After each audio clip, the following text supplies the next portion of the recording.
Hello बच्चों, नमस्कार। कैसे हैं आप सब लोग? उम्मीद है शानदार, जिंदाबाद, ज़बरदस्त होंगे और आपकी तैयारी भी बहुत मस्त चल रही होगी, ऐसी उम्मीद करता हूँ।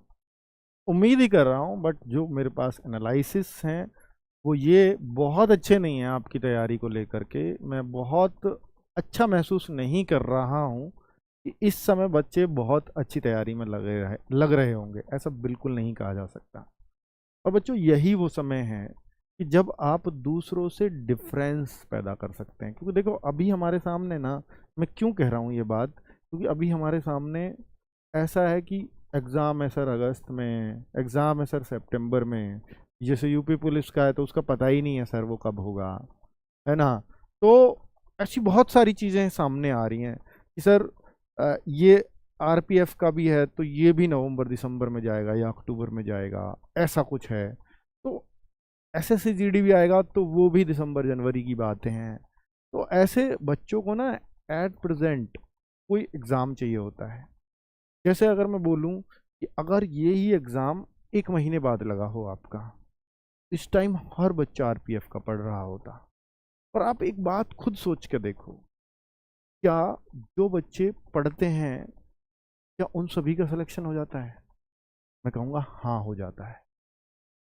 क्योंकि पढ़ना उसे कहते हैं जो समय रहते पढ़ते हैं।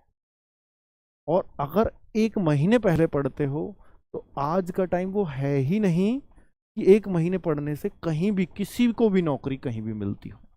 भाई, आप ग्रुप डी, फोर्थ क्लास पियन के लिए भी अगर कोई सबसे छोटा एग्जाम है, गवर्नमेंट एग्जाम, गवर्नमेंट नौकरी के लिए, आप कोई भी एग्जाम 1 से 1.5 महीने में क्लियर नहीं करते हैं। आप किसी भी एक बच्चे को पूछो जिसका कहीं भी पिछले 1 2 3 साल में सिलेक्शन हुआ हो, पूछ के देखो, क्या कोई भी एक सिंगल बच्चा ऐसा मिलेगा कि मैं लास्ट के ही 1 2 महीने पढ़ा और उसमें मेरा फाइनल सिलेक्शन हो गया? नहीं।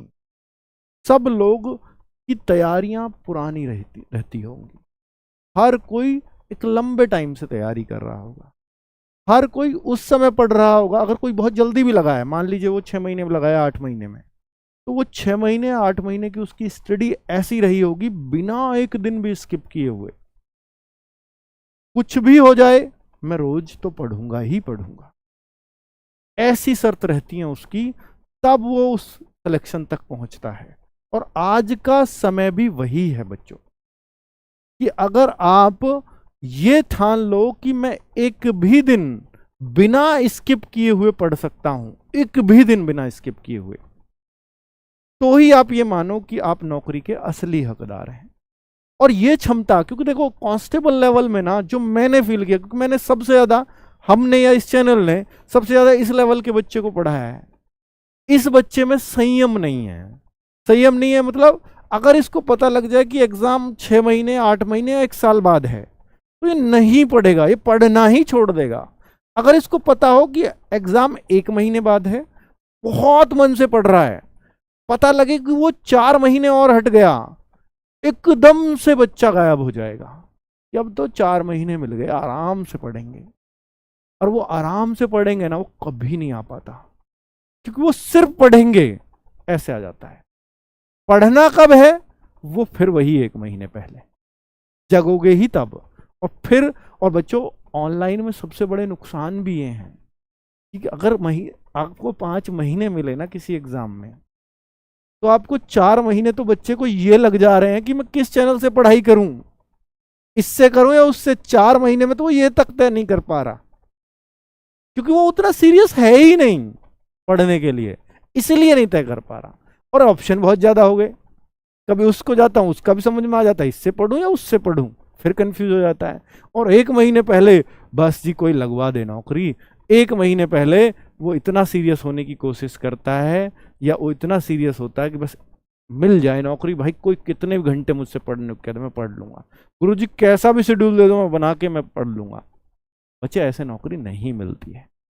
ये मैं लेक्चर आपको इसलिए दे रहा हूं, ये रोज की बातों में नहीं दिया जा सकता बच्चों। ये बहुत जरूरी है आपको मोटिवेट करने के लिए, आपको जगाने के लिए, क्योंकि यही वो समय है जो सही समय है। कि तैयारी करो तो उस टाइम पे करो जिस टाइम पे सब लोग नहीं कर रहे हैं, यही वो है, ये वो समय है। क्योंकि अगर जब सब लोग तैयारी करने लग गए तो फिर आप ही का क्यों होगा सिलेक्शन, फिर तो सबका ही होगा अगर आपने सबके साथ किया है तो, या किसी का भी नहीं होगा। वही तो हो रहा है, सिलेक्शन सिर्फ उनका हो रहा है जिन्होंने समय रहते तैयारी की, जिन्होंने बिल्कुल समय पर तैयारी की। ये समय नहीं रहा उस टाइम तैयारी की जिस टाइम पे सब कर रहे हैं, वो सारे ही रह जाते हैं, किसी का भी नहीं होता। बहुत बार आपने देखा होगा ना कि एक बच्चे का तो 10 जगह सिलेक्शन हो गया, या 4 जगह हो गया, 5 जगह हो गया, और एक का है कि कहीं भी नौकरी नहीं मिल रही। इसका कारण क्या है? इसका कारण सिर्फ यही है कि भैया उसने अपने आप को उस लेवल पे सेट कर लिया, उसने मैथ, रीजनिंग, जीएस, इंग्लिश को या हिंदी को, जो भी है, साइंस को, उसने अपना उतना स्ट्रांग कर लिया कि अब वो जहां भी बैठेगा हर एग्जाम निकलेगा, क्योंकि हर एग्जाम में यही तो आ रहा है। और आपने क्या किया कि आपके सब्जेक्ट पकड़ में ही नहीं आए, आप जहां भी बैठोगे हर जगह फेल होगे। यही कारण है बस, और तो कुछ है ही नहीं। ठीक है, तो भाई अपने सब्जेक्ट्स पे पकड़ बनाइए, ये सही टाइम है एकदम। इन पे कितना पकड़ बना सकते हो, इन सब्जेक्ट्स को कितना स्ट्रांग कर सकते हो, सिर्फ आप ही के हाथ में। 15 अप्रैल को फॉर्म आ रहे हैं, बहुत सारे बच्चों को लगेगा कि सर 4660 वैकेंसीज हैं, आरपीएफ में इतनी कम वैकेंसीज है। भाई कम और ज्यादा उनको लगता है कि जो वास्तव में ये इस इंतजार में बैठे हैं कि मैं टाइम पे ही पढ़ूंगा। यार ये बताओ, जब आईएएस की वैकेंसी आती है, पीसीएस की वैकेंसी आती है, पता है कितनी आती है? 200, 400, 200, 400। फिर भी, और वो कभी उनको अगर वो गलती से कभी 1000 आ जाए ना, क्योंकि भाई कितनी ज्यादा वैकेंसी आई है, अब के तो मेरा पक्का हो जाएगा। और उन्हीं का नहीं होता जो 1000 देख के खुश होते हैं, उनका ही नहीं होता कभी। ठीक है, अगर आप ये 4660 की जगह 46000 को देखकर जो खुश होने वाले लोग होंगे ना, उनका कभी नहीं होगा। जो ये हिम्मत कर सकता है, जो ये तय कर ले कि भाई मुझे सिलेक्शन थोड़ी ना लेना है, टॉपर बनना है, मुझे रैंक हासिल करनी है, फिर उसके लिए 4660 तो बहुत ज्यादा है। किसी दिन ये यूपीएससी आईएएस वाली 4600 आ गई ना, तो हर एक बच्चा उसकी तैयारी करने लग जाएगा। ठीक है, तो इस बार तो आईएएस ही बन जाएंगे।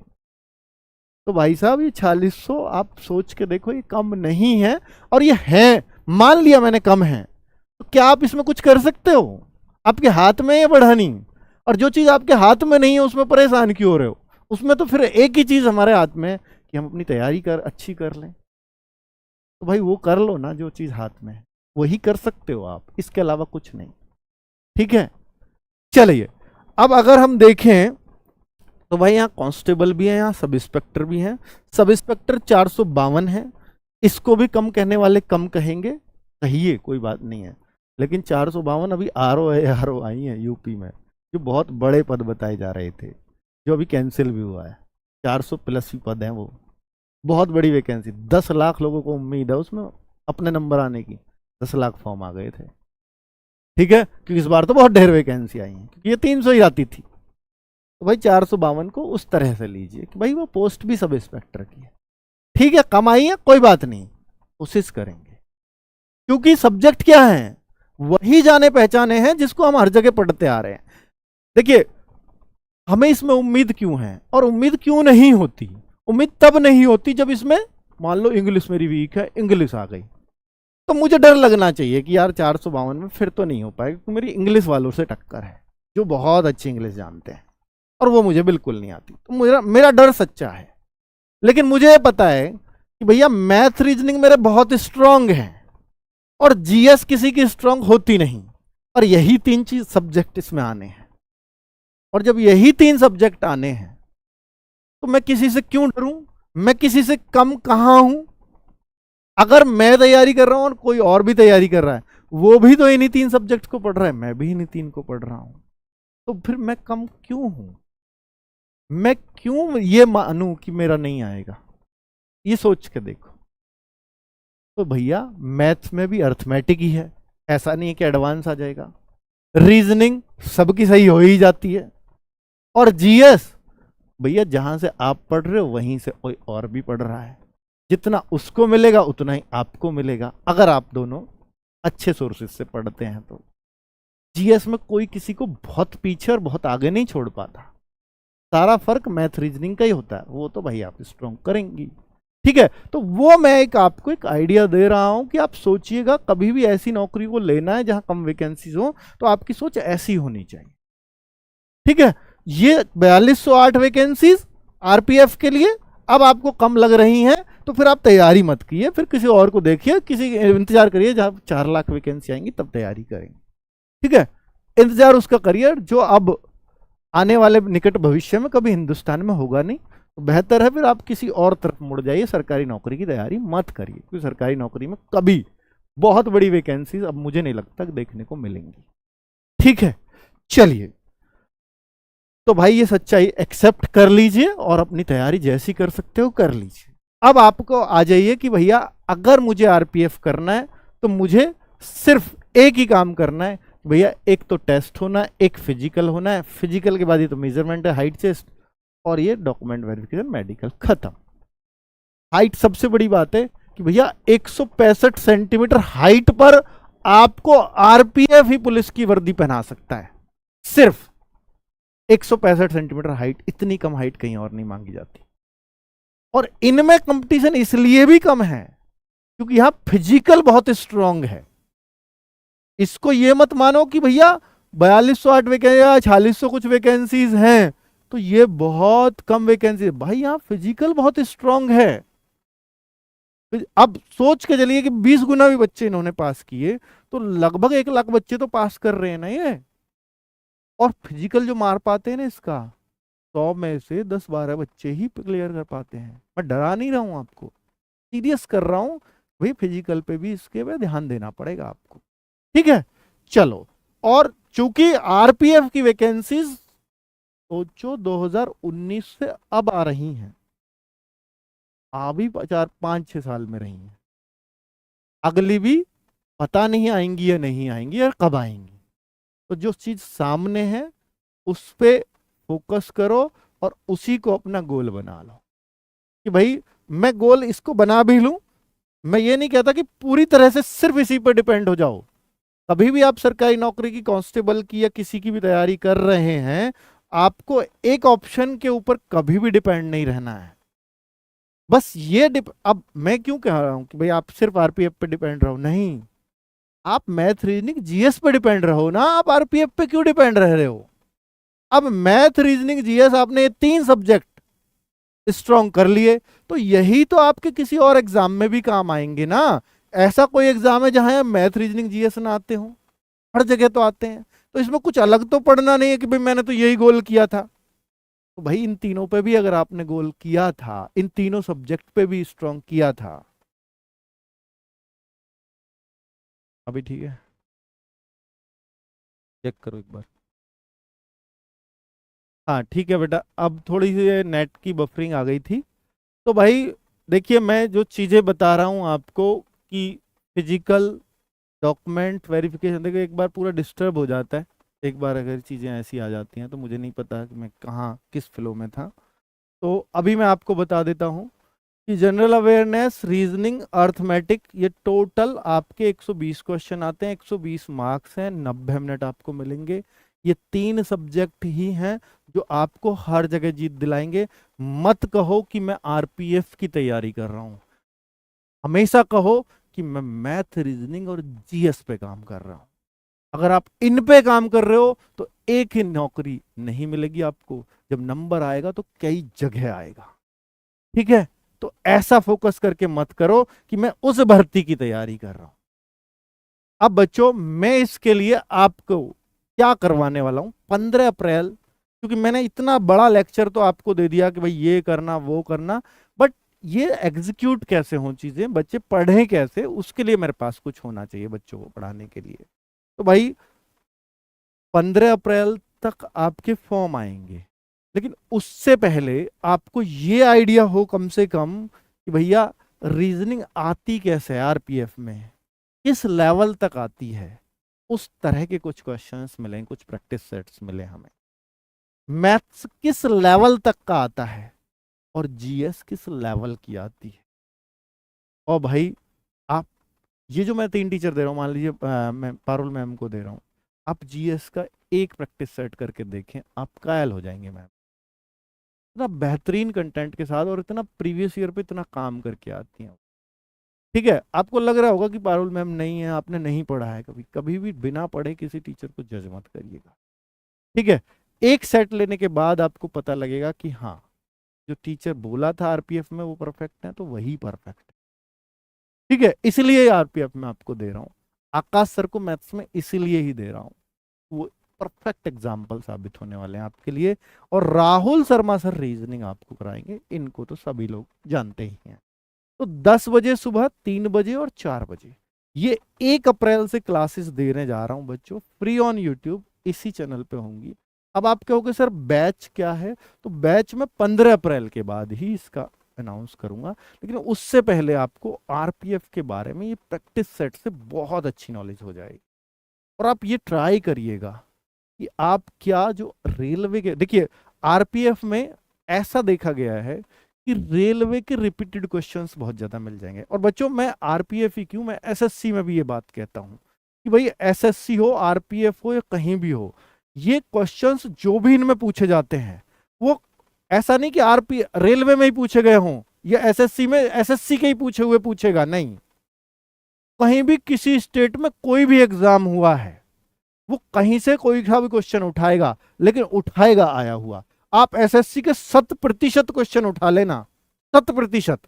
मतलब अगर एसएससी में 50 क्वेश्चन आए तो मैं 45 की गारंटी ले सकता हूं कि वो 45 कभी ना कभी किसी ना किसी स्टेट में, किसी ना किसी एसएससी ने, किसी ना किसी रेलवे ने कहीं ना कहीं जरूर पूछे गए होंगे वो। तो उस पे काम किया है आरडब्ल्यूए ने, तभी आज आरडब्ल्यूए इतना फेमस है। ठीक है, क्योंकि वो बच्चों की समस्या पे काम करता है। बच्चे को पता ही नहीं लगता था, नहीं अब तक नवीन सर से पहले कि भाई एसएससी की जीएस कैसी आती है। नवीन सर ने इसी बात को पकड़ा है। और नवीन सर ही क्यों, आरडब्ल्यू का हर टीचर इस बात पे काम कर रहा है, ये क्वेश्चंस आते कहाँ से। आप जीएस में भी देखोगे तो मैम को इसी चीज पर काम करके आएंगे। तो भाई ये सब, चाहे वो प्रीवियस ईयर हो या कुछ भी हो, बेस्ट क्वेश्चंस आपको मिलेंगे, बेस्ट प्रैक्टिस सेट्स आपको मिलेंगे। और इसको हम ऐसा नहीं कि अभी सिर्फ 15 अप्रैल तक रखेंगे, नहीं, बाद में भी कंटिन्यू रखेंगे, आगे भी प्रैक्टिस सेट, चाहे वो दोबारा नए सीरीज नए नाम से चालू हो, वो अलग बात है, लेकिन ये हम आपके लिए कंटिन्यू रखेंगे फ्री ऑफ कॉस्ट यूट्यूब पर। चलो ओके बच्चों, फिलहाल मैंने बहुत सारा लेक्चर इसलिए दिया है कि आप थोड़े से जग सको।